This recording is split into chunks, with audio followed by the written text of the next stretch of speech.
over the years talk about this issue in Marianne, Lafayette, and others. And it's a kind of amazing that we're still having this conversation, right?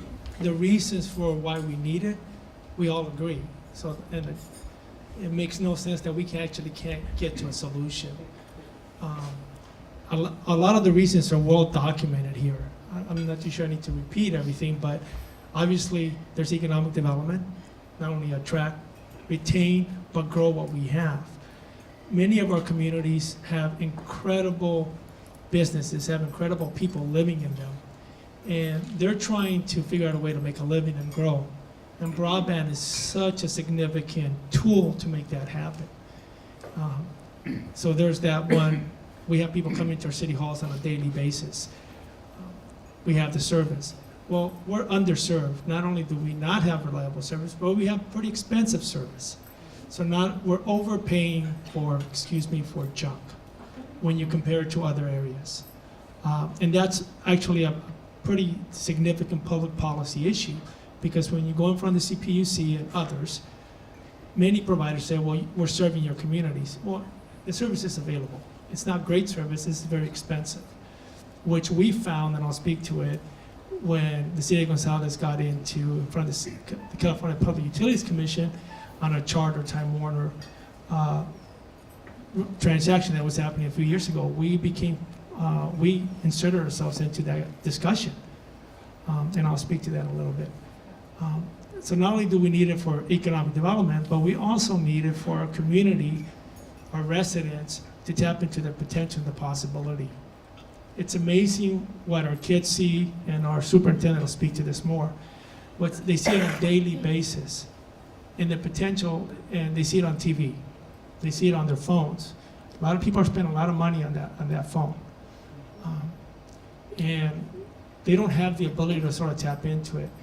Every day you can walk down into our city hall by our council chambers, and we have broadband available, public. You don't have to, you can hook up to it. And we have a ton of kids outside on their devices because they can get it. So we're trying to figure out how to basically wire the entire community. That's a goal that our council set. And they set it so we can hold ourselves accountable, so the community can hold us accountable. One of the messages is don't be afraid to think big, innovate, and put it out there, because that's the only way it's going to happen. And so another reason for us is just our communities. Also, how do we communicate with our public? It's kind of a virtual city hall now. Many of our public is trying to address city hall 24 hours a day. If you look at our communities, they're hardworking communities. They don't have time at 3 in the afternoon, at 4:30 in the afternoon, at 8:30 when we're open to come into city hall and do business. They want to do it when they get there at night. Our business community wants to talk to us, not when they're working, but when they have the time to actually talk to us. And we tend to be close when those times happen. So having good broadband allows us to communicate with our community better. All sorts of issues that we see, whether it's public safety, whether it's engaging our businesses, all the issues that you see in the media, getting information out to the public having the ability to access information from their local government. It's a 24-hour business. It's not an 8 to 5 business. And so our ability not to communicate effectively hampers that. This is not 100 years ago. It's 150 years ago. It's not even 20 years ago. Our kids are growing. My kids, I have 2 boys, teach me how to access stuff. And we are growing a population that, frankly, we can't figure this out. We're going to have a hard time communicating with them. Businesses have a hard time communicating with your clients. So that's another reason why we need effective broadband. What do? I think I want to speak a little bit about what local small communities can do. They're all detailed here. Is don't be afraid to innovate. Don't be afraid to engage yourself into discussions at the Public Utilities Commission. Frankly, one of the things we found out is they need to be educated. The Public Utility Commission has got a very broad role, broad charge, and frankly, they need to be educated sometimes on how to best address their mission into rural California. I don't think Monterey County is isolated. I came from Inyo County, the Eastern Sierra. That's isolated. Yet we're having a conversation here about where rural we don't have access. If you look around, we have the world-class businesses in Monterey County. We feed the nation in the Salinas Valley, and we're still having this conversation. So don't be afraid to innovate. Partnerships, we engage Charter in a proactive discussion. Happy to report that Charter has engaged with us. There's been a corporate change, from my perspective, with Charter. It's not the same charter company we were talking to 10, 15 years ago. And as a local community, don't be afraid to engage them. Redshift, I know they're here. Redshift came to us, and we engaged Redshift into having the ability for them to provide their services. Things that governments have. We have public facilities, we have right-of-way, we issue permits. So figure out a way to make those simpler, with less red tape. Regulate, reasonable regulation. We're still responsible for the public benefit, public good. But there's a way of doing that, and I think with our council and cities, you have to sort of engage in those conversations. Don't be afraid to disagree with business. Don't be afraid to engage and communicate, which is, I think, something we do well. Rely on, like the Monterey Business Council and other regional efforts, Central Coast Broadband Consortium, Monterey Bay Economic Partnership, which is a couple years, with a lot of people in this room were sort of the founders of that, has as one of its major tenets is this very same issue, because it's recognized by everyone that it's an important necessity. So don't be afraid to engage in that. The other thing is, don't be afraid to engage in legislative solutions. Educate and talk to your legislators. Hold them accountable. You know, as a community, we elect our legislators, so hold them accountable. If this is something we demand and we want. At the end of the day, I think we don't have to educate, you know, it's kind of preaching to the choir here for the reasons why we need it.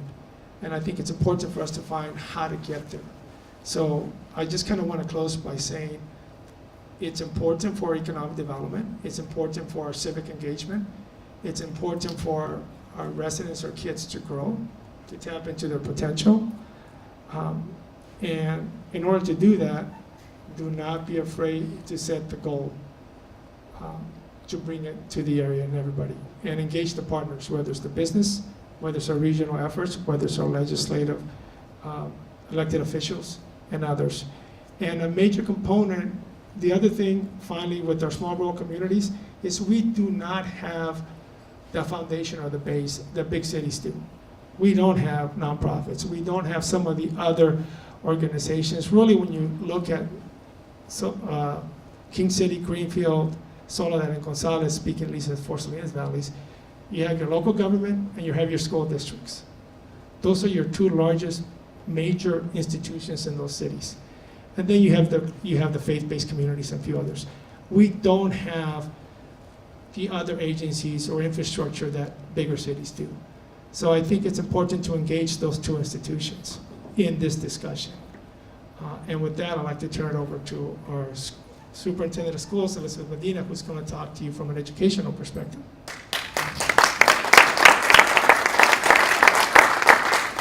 So good morning, my name's Liz. If you call me Elizabeth, I think I'm in trouble. It really is a pleasure to work in a community such as Gonzales, even with the things that we are lacking. Because what we do have is, I think on the city logo, a big heart.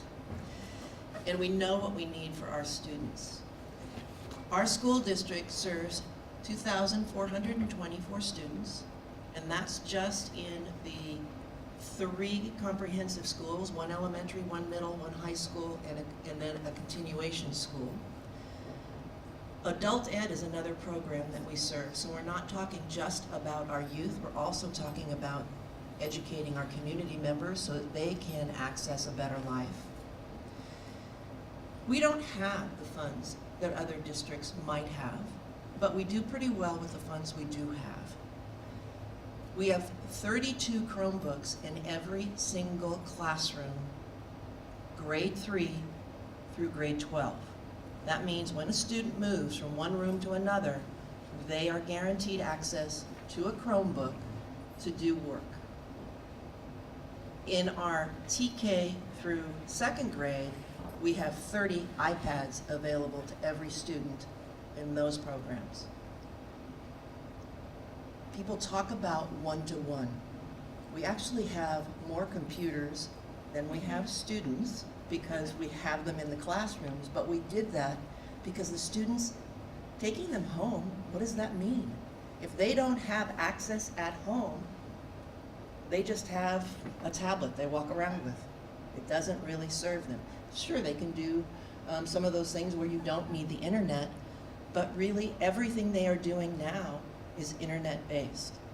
We are a Google Classroom and Education, or Google Education in the classroom, which means our teachers are using the Google tools to allow students to communicate and work and hold their documents to be shared without having to print them, without having to go through all the paper pieces. So it saves students money, it saves the schools money. But if they can't go home and have internet access, they can't communicate with each other. But when they do have internet access, even if they miss a day of school because they are sick, they can communicate with their classmates because each teacher sets up a whole Google class for them to see their assignments, to see what's there. When we talk about parent connection, Sonny, you mentioned it. Right now, oh my gosh, if my parents had had access to everything that was going on in school when I was going to school, I don't know if I'd be sitting here. But right now, parents have that access. They can see if their kids have been in school all day long. They can see what their grades are. They can see all kinds of information, what they need to make up, but only if they have the broadband to access our student information system from home, and if they know how to use the technology. So if you don't have the access, why would you bother learning how to use the technology? Our students are taking assessments. We are measured on how we do based on an assessment that students take that is now completely online. I don't know if we are measuring student knowledge and learning, or if we're measuring their ability to use the instrument that they have to use to manipulate the tool in order to do well. So when you see those scores come out, that's great. If we see some improvement, the question is, why aren't you doing better? Well, maybe it's because some of these rural, low-performing schools aren't able to teach the students the content that they need and teach them how to use the equipment, because they don't get to use the equipment 24/7 like other students do in other areas. Adult Ed program. We serve the adults who want to better their lives. We would love to be able to offer that robust program in how to use the Microsoft suite, how to use all of the things that people need to know now to enter the workforce. But if they don't have access at home, I think you know the rest of the story. They can't use it. You talk about the digital divide. We all know what that means. But when you look at a student who walks across the stage at graduation, has been accepted to Harvard, has a full ride to go there, you want to shout and scream and say, yay. But why aren't all of our kids able to do that? Well, we need to make sure they have access to everything. We need to make sure they're able to have the support that they need. So we have a student who was very, very, very, very proactive. We're a small high school. We can't offer all of the AP courses that other places can offer. This student did that online by herself, challenging to take those courses. So she left high school with about 7 or 8 AP courses that other students didn't have access to. But because she challenged herself and then had the support of the system around her. But had her parents not driven her to the library where she had to access the computer, or allowed her to stay later and go hang out maybe in front of the city hall to access the computers and the internet, or go to the Starbucks that happens to be in Gonzales and access the internet, it wouldn't have happened. So not all teenagers have that kind of drive. And not all teenagers have parents who can drive them or make sure, or will put everything else aside to make sure they get there. So that's just one story. We talk about 21st century skills in education. Oh my God, we're 20% through the 21st century, and we still haven't improved that much. So please keep up the fight. Our future depends on that fight that we are talking about today. And because of people sitting in this room who are willing to have this conversation, we'll get there. So thank you for inviting me.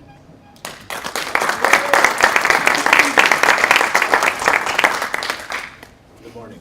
My name is Sacramento Villicaña, so I am with San Benito County. And Rene, definitely, you're not alone. We share the same, challenges in trying to get broadband into our rural areas. That we have families out in San Benito County that struggle just to have internet connection. A lot of people that I talk to, they typically use their phones as a hotspot. And then once they tap out in terms of their data, then, what do they do now? The rates go up, bills goes up, and it's just a dysfunctional item. So, even in our cities, when businesses come into, they leave because internet or broadband is not there. They feel the challenge, and they see the challenge as, I'm not going to be able to grow. Business or broadband is not here. It's not enough. Also, even just for the county, connecting our cities, we're working hard to do that. Again, in San Benito County, broadband is good. It's a challenge, and we're working hard. We're trying to make strides. One of the things that we have done is a dig once policy. So we work with our RMA department. So as we break ground in different areas, we're laying the conduit and we're setting that foundation there.